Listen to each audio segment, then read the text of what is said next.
اگر عیش کرنا ہے تو پھر میں سورت قریش کی اجازت دوں، اور نہیں کرنے تو تیری مرضی۔ سورت قریش نسلوں تک چلتی ہے، نسلوں۔ میری بات یاد رکھ، خوش قسمت ہے جس کی زبان پہ سورت قریش چڑھ گئی ہے، خوش قسمت ہے جس کے اوپر سورت قریش آ گئی ہے، خوش قسمت دل ہے جس کے اوپر سورت قریش غالب ہو گئی ہے، خوش قسمت گھر ہے جس کے اندر سورت قریش پڑھی جاتی ہے، خوش قسمت قبیلہ ہے جس میں سورت قریش پڑھنے والے ہیں، خوش قسمت زبان، گھر، دل، جسم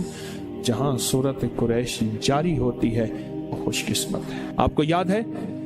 جو بندہ کھانے کے بعد کھانے کی دعا پڑھ لے، الحمدللہ بھی کھانے کی دعا ہے، اور بھی دعائیں ہیں، اور ایک بار سورت قریش پڑھے گا، اللہ پاک جل شانہ کھانے کو زہر نہیں بنائے گا، صحت بنائے گا، کھانے کو بیماری نہیں بنائے گا، صحت بنائے گا، کھانا cholesterol, urea, uric acid, sugar, blood pressure, فلاں فلاں نہیں، اللہ اس کو صحت بنائے گا جو ایک بار پڑھے گا، اور اس کھانے سے جو طاقت ملے گی اللہ اس کو نور، نورانیت، روح، روحانیت عبادت میں خرچ کرائیں گے جو ایک بار پڑھے گا، اور جو دوسری دفعہ پڑھے گا کھانے کے بعد اللہ اس کے دسترخوان کو وسیع کرے گا، اس کا کھانا دے گا، اور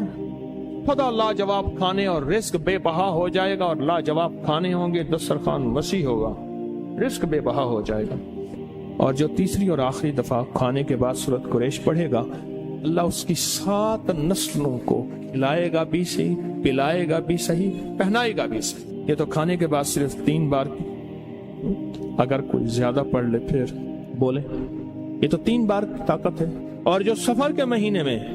مہینے میں اگر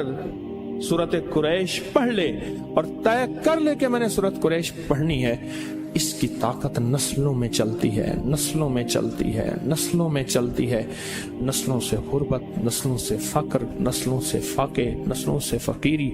نسلوں سے یہ زندگی نسلوں میں چلتی، اس کی طاقت نسلوں میں چلتی۔ فقر، فاقے، غربت، تنگ دستیاں، بیماریاں،